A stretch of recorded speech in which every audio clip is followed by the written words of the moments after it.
谢谢现场的观众朋友们，谢谢大家。欢迎电视机前的观众朋友走进天津卫视的大型情感节目，来认识一下今天请到的几位老师，他们是著名的节目主持人左岩老师，欢迎左老师；心理专家于继静老师，欢迎于老师；著名的节目主持人严品宏老师，欢迎严老师；著名的节目主持人涂磊老师，欢迎涂老师。来吧，了解一下这对嘉宾的基本情况，各位请看。我们刚在一起的时候，我觉得你是个小女生，应该多让着点，可没想到相处下来你越来越任性，我真的接受不了。我们的年龄相差这么大，我跟你在一起就是想着你能听我的，宠着我，可现在你也变了。跟你在一起的时候，我确实感觉自己也年轻了，可我只想谈一个正常的恋爱，不想成为你的道具。爱我就应该包容我的一切，你自己做不到就要和我提分手，这就是你作为男人的担当。掌声有请这一对，有请。石先生36岁，来自河北事业单位；耿耿22岁，来自河北学生。来，有请两位，有请。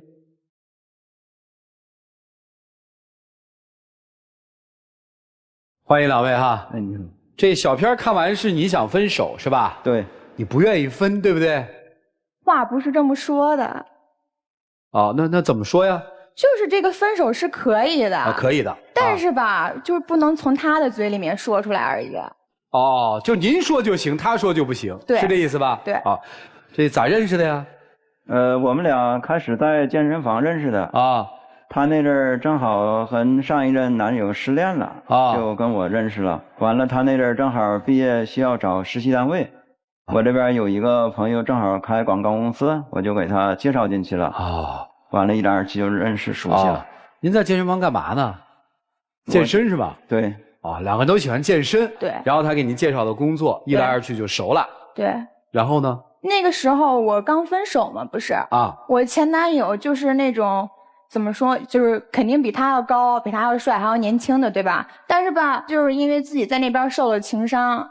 就是那个人就是完全就是一点话不听我的，就是完全就是我追赶着人家然后到这儿来他就是会听我很多事情然后感觉到很舒服，就说那就试试吧然后就在一块儿了。这个听话是吧？对。怎么听话呀？他都要求您完成一些什么任务啊？他这从小喜欢看那个偶像剧所以说他就一直生活到他自己的世界里边完了他就对我提一些奇奇怪怪的要求。比如说什么要求奇怪呢？比如说我的手机铃声本来是很一个正常的声音，完了调制成他自己给我特别知道的那个魔性的声音了。魔性？什么样叫魔性呢？这个其实就是那种笑声就是我专门自己给他专门录的。看见吗？就是这个，你们不感觉这个就是特别的新奇独一无二吗？再放一遍。你的小公主来电话了，这个是我自己单独为她录的，世界上就这一个，然后是，我感觉绝版。对，她应该会感到很开心、很幸福，然后她在这儿跟我说了一堆她的苦恼，就是我理解不了。不是，你们办公室那些老同志的心脏都好吗？相当不好。这就我想说的，他们听到这段魔性的声音之后有什么反应呢？对我指指点点，背后议论纷纷。这就是确实独一无二，但是在一个社交环境里面，这个显得突兀了一些，你能理解吗？这是他的苦恼还有呢？还有就是说，把我这个手机微信头像设置成他的大头贴。不是，我长这么好看，当微信头像不能吗？可以。而且我同学他们都可以，为什么他这就是不行？他这设置完以后，我那手机里边同学同事好几个打电话过来了，说这微信还是不是你啊？弄得我生活上都有点紧张了他们岁数稍微大一点的人转不过来这个弯儿，你知道吧？懂吗？不懂我就想跟他商量商量，我说能不能适当的换成别的样式的？他完了说最后也同意了，也就是说这事儿就不了了之了那还行，你看人家也通情达理还有啥呀？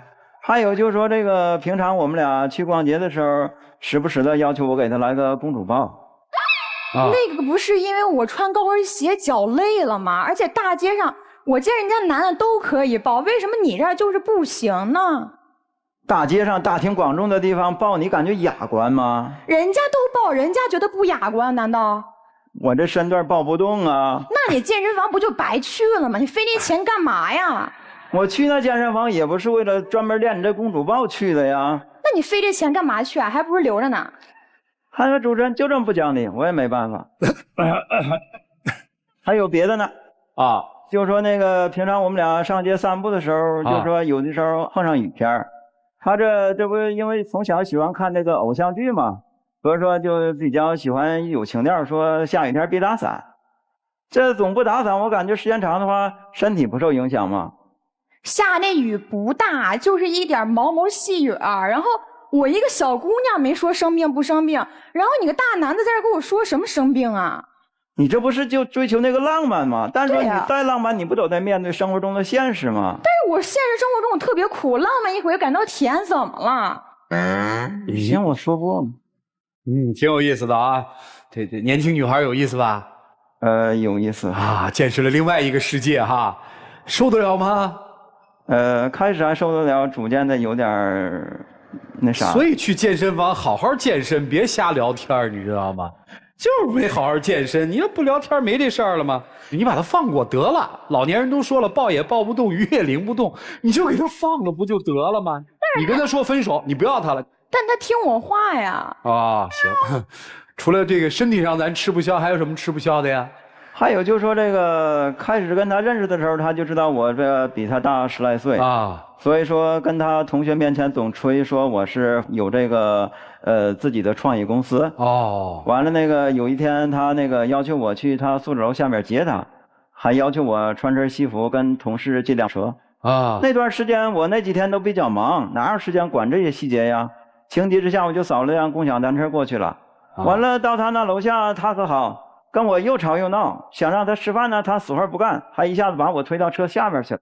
我为啥推你？你自己没点数吗？主持人，他那天骑着车子，先不说脏不脏的事儿，自己刚下班灰头土脸，压根没有打理好自己就来了。然后我跟我同学说，我男朋友有车有房，然后你这样过来，我同学全在楼上看着呢，然后你这不啪啪给我打脸吗？那他有车吗？没有啊。那他有房吗？有啊。那不就完了吗？但是他那天说好了没车，你为什么说有车呢？我最起码我得告诉我同学，我找了个比我大的，最起码有能力，对吧？我总不能找了个比我大的还没有能力的人，我同学该怎么看待我呀？怎么看待你啊？肯定觉得你没什么能耐，但是我有，我学校是有人追的。你不就找了这么你一个你看不上的吗？面对现实呀，姑娘。我是看不上他，但是吧，他听我话就行。行。自行车给推倒了是吧？我推他，然后我就轻轻一推他，他就倒了，没站稳，对，他就觉得我用劲儿大，然后全怪在我身上。对对对，这事儿后来怎么着了？后来他道歉呗。你道歉？那没办法呀。你道什么歉啊？我错了呗，让他生气了。哎呦我的天哪！你干嘛呀你？那既然跟这小女生处对象，那就多让着点呗。行，后来呢？后来的这个还有一回，那个还是他请朋友吃饭，提前完了培训我，让我背那个喝红酒和背如何打那个高尔夫球，这些我也完成了。完了最后从 KTV 唱歌出来以后，一下子就花了好几千，我到现在还一直别扭呢。你一直记得，你一个月工资多少啊？一次花了连你1/3都没有，你每个月给你前妻打一点钱，我说什么了吗？那我跟我前妻这不是说离婚以后从道义上讲还是朋友嘛，所以说我适当帮帮，我这边也放心呐。但你1年多了，你每年都在打，你俩压根都已经离了婚了，法律上也没有关系了，房产什么都已经分清楚了，你干嘛还要给他打钱？他一辈子要没有本事的话，你养他一辈子呀？那谁也不能说谁就一辈子都不好啊，有好的时候啊。那我要给我前男友打钱，你同意吗？我更不乐意。那你能给你前妻，我就不能给我前男友，为什么？不为什么呀？你挣钱吗？我最起码我有点生活费的呀。不是谁给你的钱啊？父母啊。对呀。再加上我也会打点人工的呀。你拿你父母的钱给一陌生男人，你觉得可以吗？那他也是陌生人了。那是他的生活，你现在是他什么人啊？女朋友。不就跟女朋友吗？法律上有什么关系啊？没有。就干预人家的生活，真听不下去了，你知道吗？差不多就得了。这个请他同学吃饭需要花那么多钱啊？那没办法呀。为什么要背高尔夫呢？你带他们去打高尔夫了？没有。那背个高尔夫球杆有什么用啊？这不他要求的吗？啥事都得听他的呀。他背的就是一些鸡毛蒜皮的东西，就入门的知识，然后最起码你要告诉他们你会就行了。你也是糊涂啊。还有啥事儿你受不了？还有在生活中他还比较粘人。开始我们认识的时候，他这总要求手机视频啊，一般这个手机视频的时候都1至2个小时。其实我感觉也很正常，但是说他这个方法我感觉挺奇特的。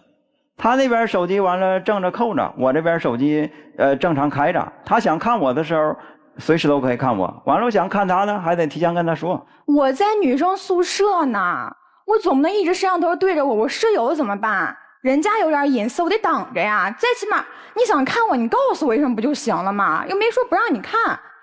这个说的有点道理哈。还有更过分的呢啊！这回他那个放假回家以后，感觉着跟我手机视频不方便了，就要求那个在我家里边安个摄像头，说看着我有安全感。我感觉他可能一时兴起吧，我就安吧。这回安完以后，他就正好放假结束了，就回学校了。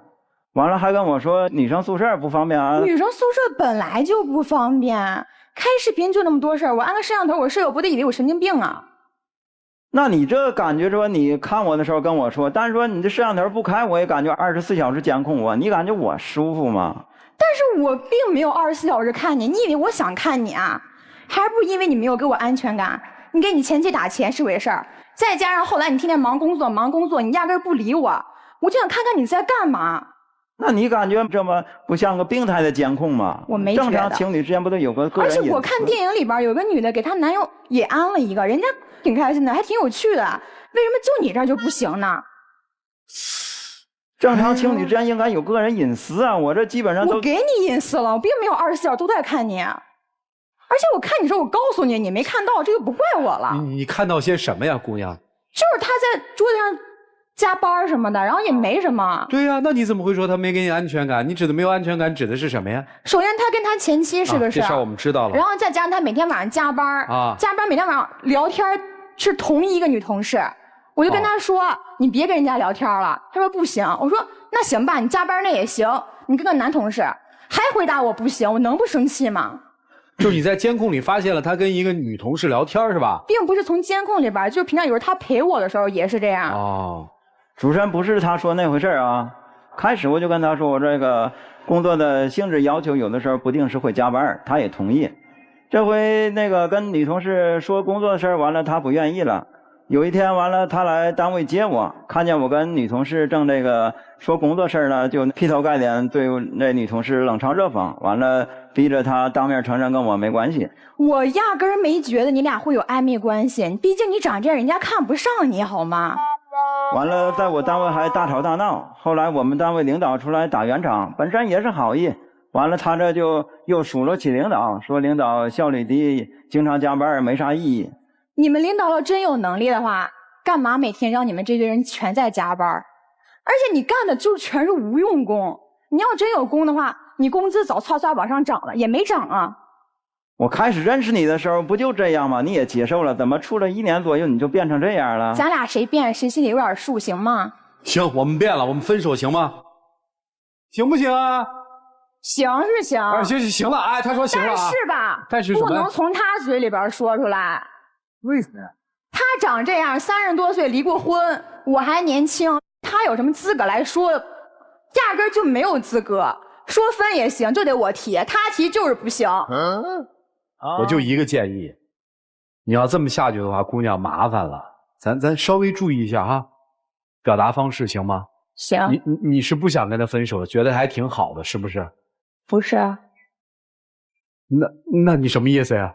就是这个分手就得我提，他提就是不行啊。对，那你今天是来提分手的，还是不说要分手啊？这个看他的意思了。看他的意思是什么意思？看他接下来会不会接着听话。他要听话你就继续呗。不听话呢？那就他走呗，我也走呗。其实你好像有点舍不得他，是吧？还好吧。嘿嘿，不想放过他吧？就那样啊，听明白了。接下来我们一起进入丘比特问卷。小耿，跟我们这儿拍偶像剧呢吧？没有。老师，你是不是觉得自己参演了一部恐怖片儿？有啊。哎，这边特别想拍一部霸道总裁遇上我，我要收获我的同学们一众的羡慕嫉妒恨。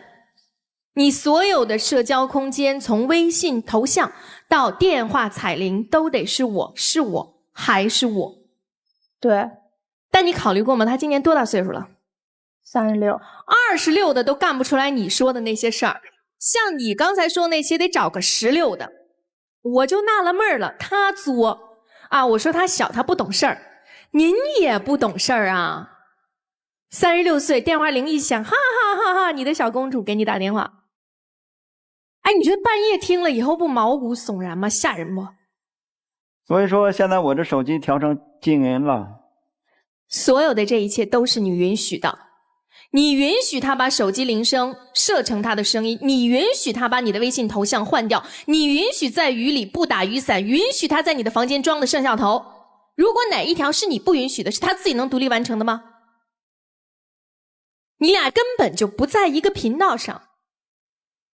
这位虚荣娇宠，男朋友没有这样的条件，咱就不说行不行？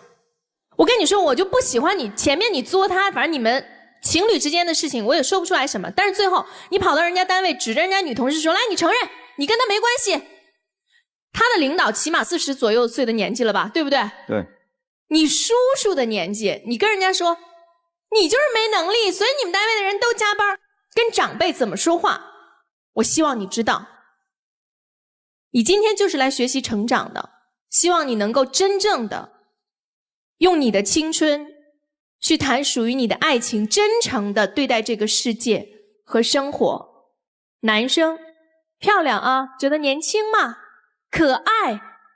当你享受过这一切以后，麻烦是不是就来了？你现在想解决这个麻烦了，对吗？哎，解决不掉。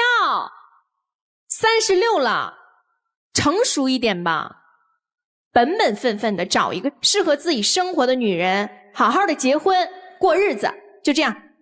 谢谢。我问一下这位先生哈，年轻单纯，我相信肯定在你离婚之后没有想着说啊，我一定要找一个这样标准的女朋友，对吧？对。哎，正好是一个机缘巧合碰到。那我反过来问一下，你理想当中的男朋友标准是什么？我相信应该不是这样的。肯定不是这样的，对吧？最起码要1.75米以上的，年龄稍微比我大一点就好。我想说的是什么呢？包括你跟他认识也是因为你在上一次情场失意，所以那个时候呢在疗伤期，在那段时间里面他给了你一点温暖，于是你觉得好像找到了一份爱情，但是你发现他即使有些时候听你的话，但是他的很多标准并不符合你真正的要求，于是你又享受着大叔级给你的温暖，但同时内心还存着一种对理想男友的不满，于是呢就出现了各种奇葩的要求。那我个人观点是这样的哈，恋爱嘛，你年轻任点性可以理解，但是虚荣不可以接受，虚荣啊会让你活得很累。我相信可能你跟他在一起有那么一点点的小虚荣，最后让你误入了这一次情场，有没有？有。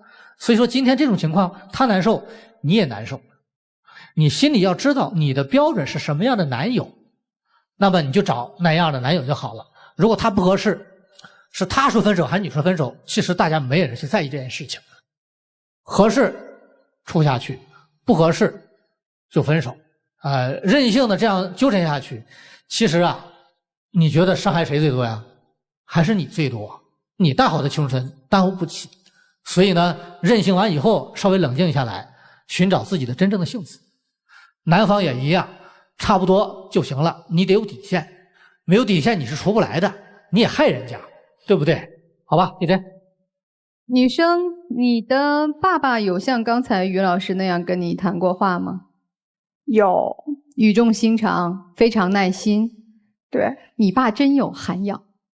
如果我是你的父母，确实我比你大很多啊。我是你的长辈的话，我今天真的气不打一处来。我这女儿大好的青春，满场胡言乱语什么呢？你告诉我，你的自信，你的开心，就要建立在别人羡慕的说，哎呀，你看他这男朋友虽然大那么多，可宠他了，他想怎么作怎么作，这样你就开心了吗？这样你就能弥补之前一段感情给你带来的所谓的伤害吗？这样你就能自信起来吗？我说的重是因为我觉得你真的年轻，需要去进步，需要去找真的快乐。你现在这样去做，只能让自己更自卑，更痛苦。一个真正自信的人不需要用外在条件来包装自己。当你不尊重的说你男朋友的时候，当你轻贱他的时候，都是在贬低自己。不要这样伤害自己。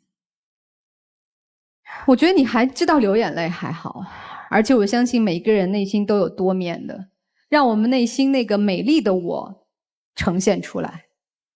能听明白吗？你别这么看着我，你更让人生气。你看你站在那儿歪歪扭扭的，你去健身房，你像个健身的吗？你的问题大过他的多，你为什么跟他在一起啊？不就是人家年轻吗？不是人家轻贱你，你就轻贱自己。让你做牛你就做牛，让你做马你就做马。你作为男人的底线在哪里啊？如果说他对自己不负责任，你对他对自己都不负责任，你毕竟比人家大，你不知道你需要一个什么样的女人做女朋友做妻子吗？是他吗？所以想要拥有幸福的生活，快乐的生活，要选对的人，要做对的事儿。你事儿做错了，能有对的生活吗？所以你也跟人家道声歉，咱也不适合，咱都得醒醒，是吧？祝福你更好，这还算个爷们儿。我也不说什么了，希望你如果还想走上生活的正轨，还能有婚姻家庭生活，擦亮心灵，做男人，好吗？谢谢。你看人就是这样，当你嚣张跋扈的时候，大家都很讨厌你，但是你一哭，我们立马同情心又起来了，因为你毕竟年纪只有这么大。所以做什么事说什么话，有的时候真得想清楚。有些事儿做了就后不了悔，有些话说出了就收不回来。经历了这件事情以后，你应该很清楚了，以后最重要的一件事情就是要自尊自爱。你如果要是真的爱他，我们这些话应该你来说啊。你明明知道他有一些事情是匪夷所思，完全不符合一个成年人的行为规范，你为什么不说？还有一些问题，什么他跑到你单位上去，这些事情这都是你弄出来的，你都可以制止的，你没有制止啊。你揣着明白装糊涂啊。我觉得其实不管是有没有真爱，但凡是相处一场，到头来觉得其实不是爱，只是个误会，那最起码对对方还得有一点帮助，有点尊重，而不是往死里整。你如今明白了吗？你明白了一个女人的善良是能够赢得大家尊重的吧？一个女人的狂妄会引起大家反感的吧？我再问你一遍，她可以说分手吗？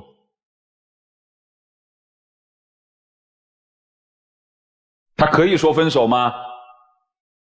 可以。她说分手不是要甩了你，任何一个人说分手都是指不合适。你能不能不要老把说分手当成是一种自己被抛弃？如果你那么害怕别人说分手是抛弃你，那说明是你自己已经抛弃了你自己。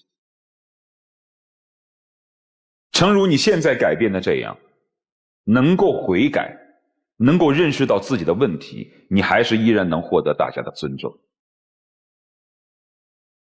好吗？两人都别出来了，就这。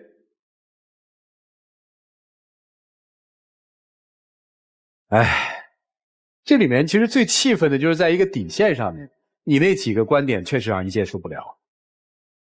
虚荣啊，任性，哼，你还真是挺可恨的。你别配合呀，你为什么不说不呢？你怕什么呢？开始感觉这小女生认识的时候，还比较招人喜欢。所以两个糊涂人嘛。女生这状态叛逆呢哈，还没走完叛逆期呢，还在那儿跟人梗呢。心里喜欢过他吗？刚开始是有的。现在还喜欢吗？现在不知道。生活并不像你想象的那样，对吧？回来吧，开开心心的把这段感情断了，因为确实不合适。首先是断了，其次自己好好疗疗伤，过去的情感和这段的情感，找个好工作，重新开始吧。错了，改了就好。你也是一样的，你无条件无底线嘛，然后把人姑娘害得差不多了，说拜拜嘛。所以他为什么生气的说，只有我有资格说，而不是你。道个歉吧，坦诚的说哈，一起进入真情60秒。其实在咱俩认识过程中，开始我感觉你挺招人喜欢的，但是随着交往的越来越多，我感觉性格啥的不是太合拍。如果说你感觉不合适的话，我希望你找一个比我好的，我真诚的祝福你。我想在那个萧瑟的秋天，你的爱随风飘远。谢谢两位，请回吧。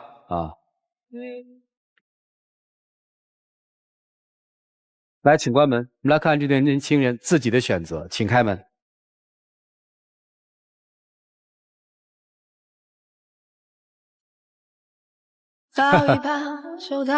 一个闹剧的开场，轻喜剧的过程，最后一个正剧的收尾。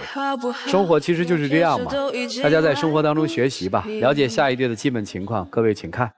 我们在一起1年多，为什么你还是这么自我？什么事儿都只想着自己，在你的眼里，一切都不如你自己的事儿重要。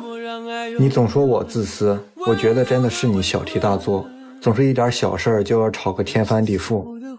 你眼中的小事儿对我来说很重要，那是你心里有我，在乎我的证明。如果小事儿都做不好，又何谈以后？难道这段感情中只有你在付出吗？为什么我能包容你，你却总在责怪我？掌声有请这一对，有请。男嘉宾小李24岁，来自河北互联网运营；女嘉宾小金24岁，来自河北程序员。来，有请两位，有请。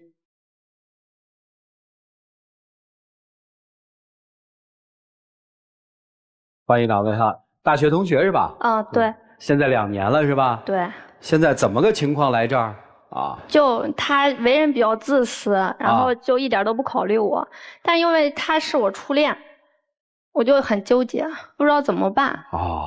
那就说说吧。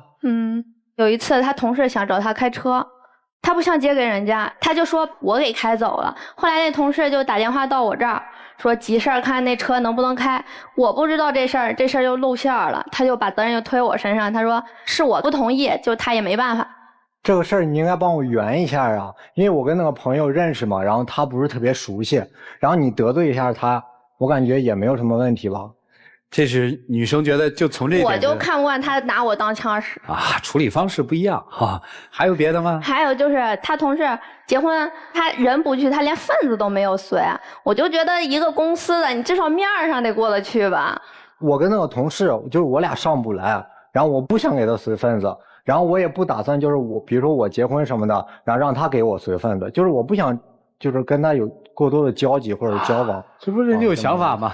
他对你好嘛，其实那个不重要，他怎么对其他的同事什么，他对你怎么样？他吃饭根本就不考虑我，净点自个儿爱吃的。对啊，我问你吃什么，然后那你顺口就能帮我点一下的。你说随便，那我就点呗。然后你想吃什么，那你就自己点呗。然后我点2个，你点2个，那咱就凑一桌菜就吃就得了。那你就不能顺便问问我？那我问你，还有看电影，他喜欢看战争类，我喜欢看科幻类，他就觉得那就分开看。就是他看他的，你看你的。对，他看他的，我看我的。不是，咱俩干什么去了？看电影啊。那我想和你一起看呀，你就不能迁就我一下吗？那你就跟我一起看呗。那为什么不是你跟我一起看啊？就得让我去迁就你啊？不是，你要是想看电影，那咱就看电影；你要想跟我在一起待着，那咱可以干点别的事儿啊。还有一次啊，他这什么理论，挺逗的。他那个下雨打伞啊，他都不帮我打，人家别的男生那伞都在女生那儿，他就在他那儿，我这边都淋湿了。不是，我也没有在我这儿，就我俩中间走，然后我就把伞放在中间，然后他可能那一半淋湿了，但是我也淋湿了呀。他说啥？他说我穿的皮鞋，你穿的凉鞋，你趟水没事儿。你穿的什么？凉鞋。然后说凉鞋是吧？对，说你趟水没事儿。那个我那鞋一趟就坏了，然后他就打着伞跑了，就把我扔雨里边了。后来我上前问他，我说为什么把我扔雨里边？他说夫妻本是同林鸟，蛋蛋里头各自飞。因为那个事儿吧，就是他说的就是这像一句玩笑话，我觉得。那当时我多心寒。皮鞋和凉鞋那个事儿嘛，就是因为我穿皮鞋，然后他穿凉鞋。如果他穿的那个鞋也是不容易着水的，就我也会让他这样嘛。这就是为了一个咱们的东西就是好嘛。可是你都没有考虑过我趟水，我又淋雨，我又趟水，我不会生病。然后咱们俩一起就是有说有笑的，我就看快到了，然后我就跟你开个玩笑，我就跑上去了呗。我也不知道你生气了呀。然后你就明显那句话就是玩笑的嘛，跟你开一个玩笑嘛。还有平时出去玩，然后去便利店买水，根本就想不到说旁边还有一个人，说我也帮他买一瓶。你说你渴了，那你就告诉我呗，那我就给你买一瓶。那你顺口问我一句怎么？明明去一趟就事儿。那行，下回我问你一下，行吗？然后有一次去杭州。然后我俩出去玩，去杭州就临时我奶奶又生病了，然后我说我就不想去了嘛，他就非要去，然后他就跟我闹气儿，他一晚上跟我闹了3次气儿。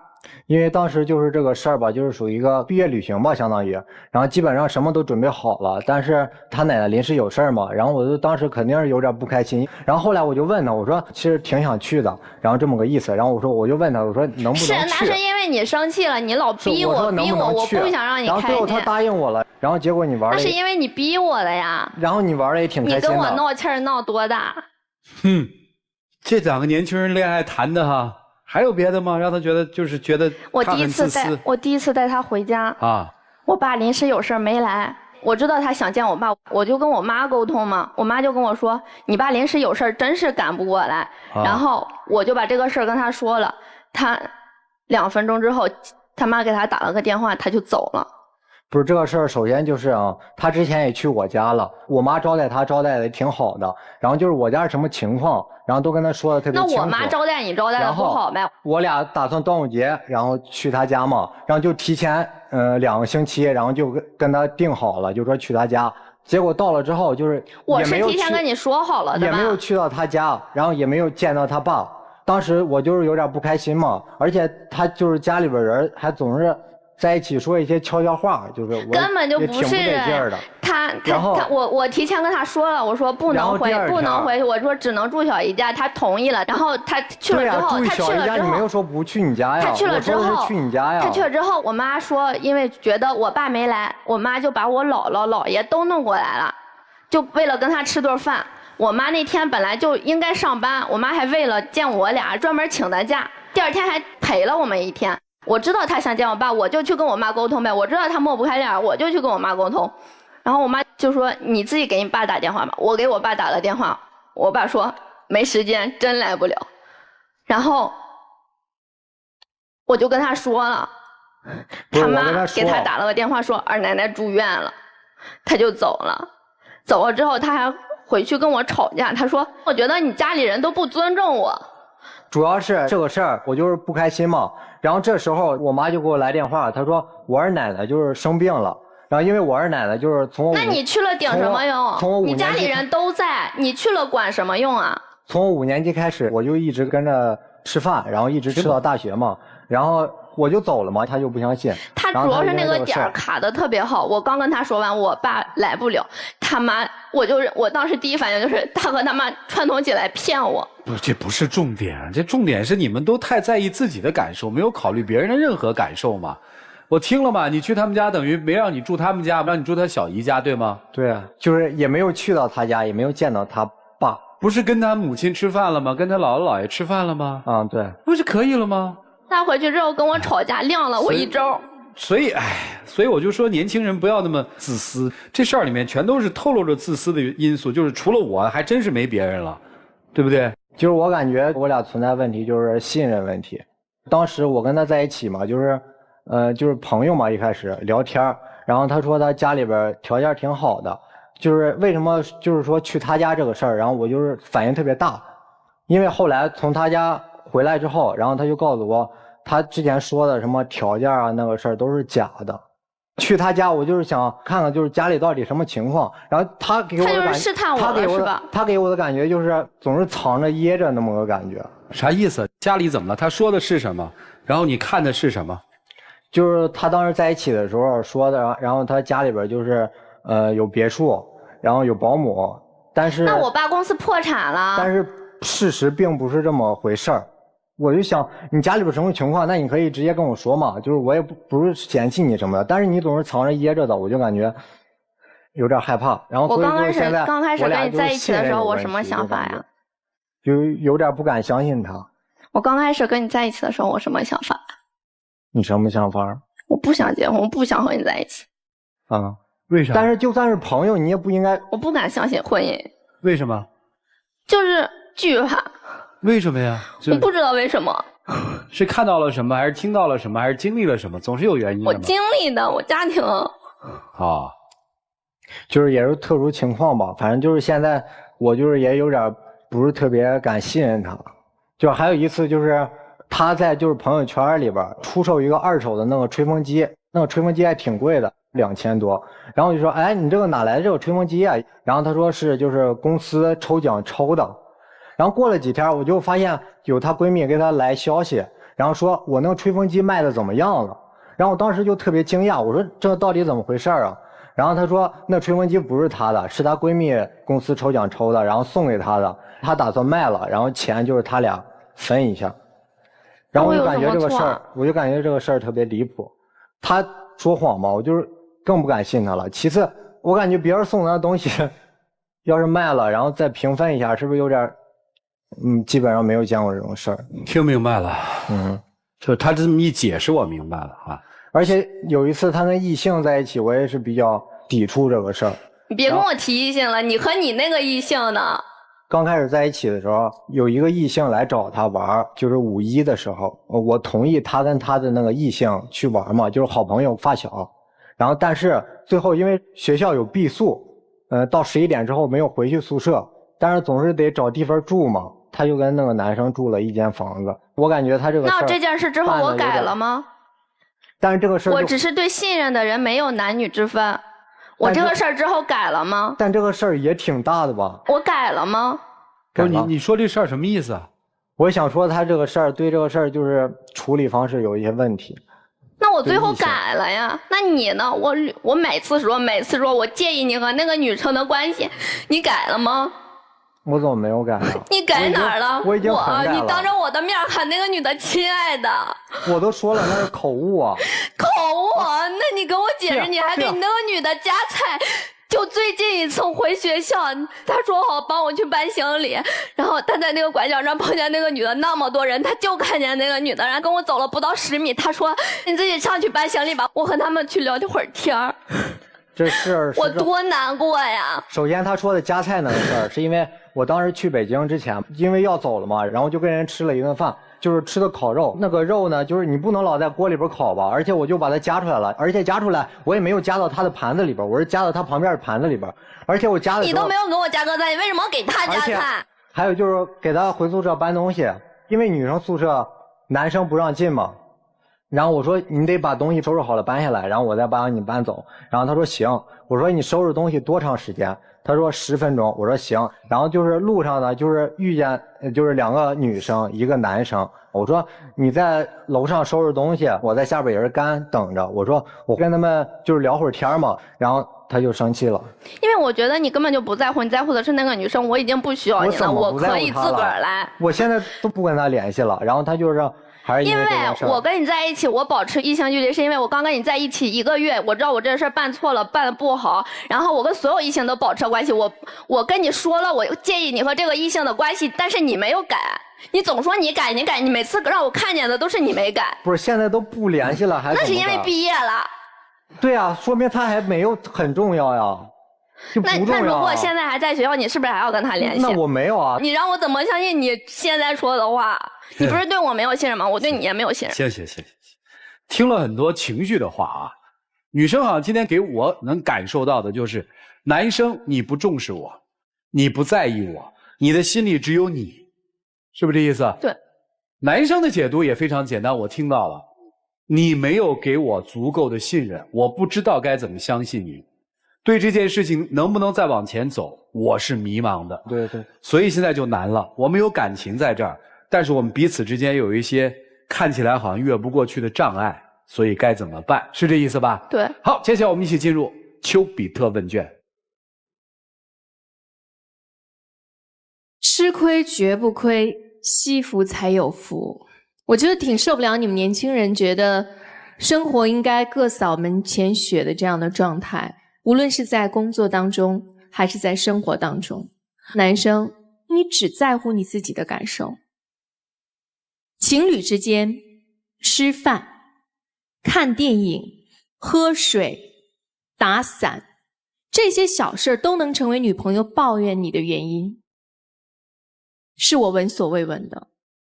因为在谈恋爱当中，男生更多的在生活细节上对女生有一些照顾，是应该的。女生对男生有更多的体贴，是应该的。可是我没听说过哪个男生说，来，你就在水坑里走啊，你那鞋是凉鞋，我这个怕淋啊。我希望你调整你自己的思想状态。而作为女生来说，同样她是自私的，对吗？你也是。你包装了自己的家世吗？包装了。别墅是现在家里在住的房子吗？没有。其实我们住在哪儿都一样。我们住在平房里，只要我们的气节是高尚的，我们的修养是有内涵的，我们一样可以做自己的贵族精神。所以不要在乎那些外在的包装，不要跟你的男朋友隐藏自己的家世，因为他将来会是那个家庭当中的一员。所以第一，坦诚。第二，我非常不喜欢你们之间对待长辈生病这件事情的处理态度。两个人同时跟我说了一句话，奶奶有病了，你回去又帮不上忙。是，老人生病我们是帮不上忙，因为我们不是大夫。但是你见过哪家的老人生病了，周围没有子孙的陪伴？我没办法帮他输液，我没办法帮他看病，但是我是他精神的支柱，所以我们要在。所以再也不要让我听到类似的话，明白了吗？明白了。好，给到你们两个的建议，男生感知周围人的情绪是你需要去学习的，女生坦诚的做自己。好，至于你们两个人能不能走下去，我觉得还可以再看看，只要彼此都可以改，好吗？好，祝你们幸福。好，谢谢左岩老师。在节目之前呢，这里也有一个你们大概故事概要的这个小台本，然后我看了台本以后呢，哎，我就觉得，哎呀，这个男的这么自私，真的无可救药了。但是在台上两个人交流当中，我发现我们这个男生他的确有自私的影子，但是真没你说的那么严重。这说明什么呢？人在有情绪的状态下呀，他就容易把这个事情给放大化、扩大化了。刚才你也说了，在你理解里面，对于婚姻有一些恐惧，所以你用了一些掩饰和夸大，但是也不小心给自己设了一个坑，导致你们之间产生很多的误会，对吧？对。而且呢，这个男朋友呢，有些不解风情，还特别较真儿，你们之间没有一个真正的恋爱的感觉。表面上看你们在谈恋爱，但是你们心里之间那种契合感非常的低。然后你说了一句话，一开场就说我舍不得，只是因为我的初恋。如果这句话是真实的话，那么你只是舍不得初恋了这样一个特点。我舍不得的是他。对，那你要分清楚，我是舍不得初恋，还是你说的我舍不得他？所以带着情绪去做一个判断，或者带着情绪去说事儿，对我们之间的感觉没有任何的好处。刚才至少我觉得，在你对他提出质疑的层面上，男朋友提出来的几个理由，至少我觉得我能够接受，对吧？我也问你吃什么了，只是你觉得我问的少，应该问个3遍5遍，你才觉得我关心你了，对不对？所以呢，我觉得你在夸大事实。那么现在2个人都静下心来，想一想，到底是对方那个人舍不得，还是只是觉得我们在情绪状态下夸大了这种现状？冷静之后三思再做决定。刚才女生在场上讲述自己内心觉得不公的时候，那种痛苦的状态深深的影响到了我，我深深的被你拽到了那种痛苦当中，我都跟着痛苦了，你知道吗？但是我们客观的讲，这事情有那么痛苦吗？他就是因为奶奶生病了要早点回家。我不知道你内心对婚姻对情感有怎样的煎熬，但是真的想要走出痛苦，只能通过自己改变对生活的看法来改变痛苦的现状。而且你看你的那种痛苦能够吸引来什么？你把所有的情绪和痛苦扩大化，能够吸引到的真的就是你男朋友这个样子。他非常自我，他的情感圈子是封闭的，只有这种人才能和你在一起。如果他是一个像我一样，你才说了2句痛苦的不得了，我在旁边我也被你拖进这种痛苦黑暗中，别人受不了的。只有他这种封闭自己的感受，只对内不对外，只在乎自己不在乎别人，才有可能在你身边。你能听明白我说的逻辑吗？你想要一个爱你的人和你感同身受分享情感的人，你必须自救，自己先快乐起来，先不要痛苦，才能找到一个愿意和你分享快乐的人。所以如果你不调整，你这段感情就算将来失败了，下一段开始依然是痛苦的。希望你能够早点找到让自己解脱的方法，好不好？不要让自己那么夸大痛苦，那么难过，生活那么多美好呢，对吗？对。男生确实是太自我了，确实是只在乎自己的感受，不在乎别人。那要不就别谈恋爱，你自己一个人去在意自己好了，这个下雨不要把鞋淋湿，对吧？但如果真的去恋爱了，那我觉得去关怀别人，设身处地的为对方着想，这是一个基本的恋爱要求。所以你可以不谈恋爱自我，但要谈恋爱请敞开心扉，否则呢自己也难受，对方也更痛苦。所以希望你们更多的去感受对方，调整自己，慢慢走出这种不健康的状态。也许有一天姑娘会微笑的面对爱情，男生会敞开心扉去爱一个人，去感受他的感受，好吧？祝你们将来能够幸福，谢谢。准确的来说，男生是自私，你是自卑。其实自私和自卑有的时候是一对好朋友。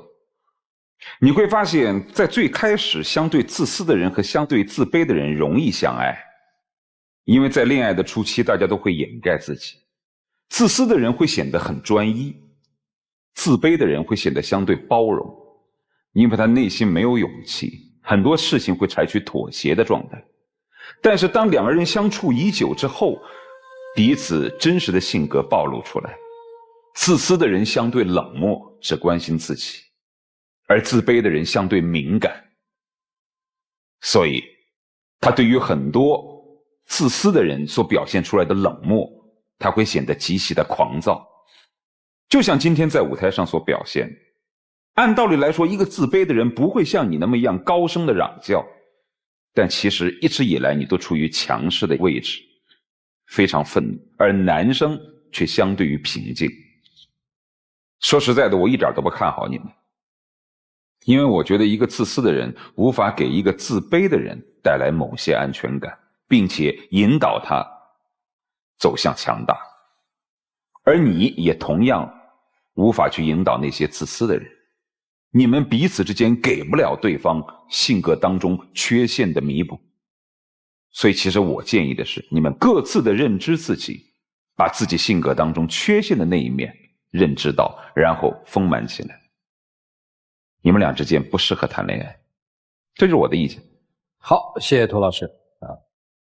有的时候承认现实挺重要的，对年轻人来说。接下来一起进入真情60秒。我就是想让你以后认识到自己的这个需要改的地方，然后我自私呢，我也在慢慢改，我也会改正。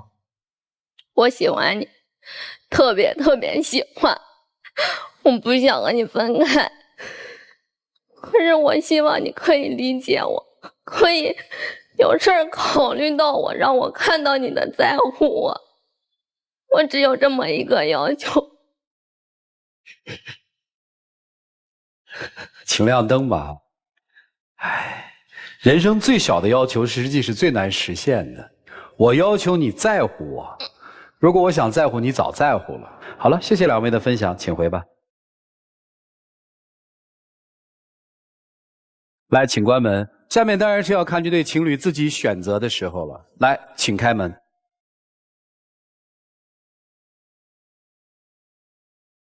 我就知道那是爱，不然你不会这么猜，发现你正在好好磨合吧。来，见证属于他们的浪漫时刻，各位请见证。老师们说的自私，然后我也会改正，然后你说的关心呢，我也会考虑你的感受。你是我的专属天使，为我难独占，没有谁。谢谢你们，请回吧。拥有一个，让我们一起进入爱情保鲜期。有网友提问说，结婚快10年了，有3个孩子，但是他的脾气越变越坏，只要一句话不对就对我开口大骂。去年在他要求下，我们离婚了，但是为了孩子呢，离婚没有离家。后来买了房子，最近呢，他却老赶我走，我不明白我到底做错了什么。其实要说做错啊，错就错在你放弃了自尊。婚姻中无论双方在经济条件还是外在条件上有什么样的不一样，彼此都应该是相互尊重的。什么时候你把天平摆平了，你也就不难受了。下期节目再见，谢谢大家。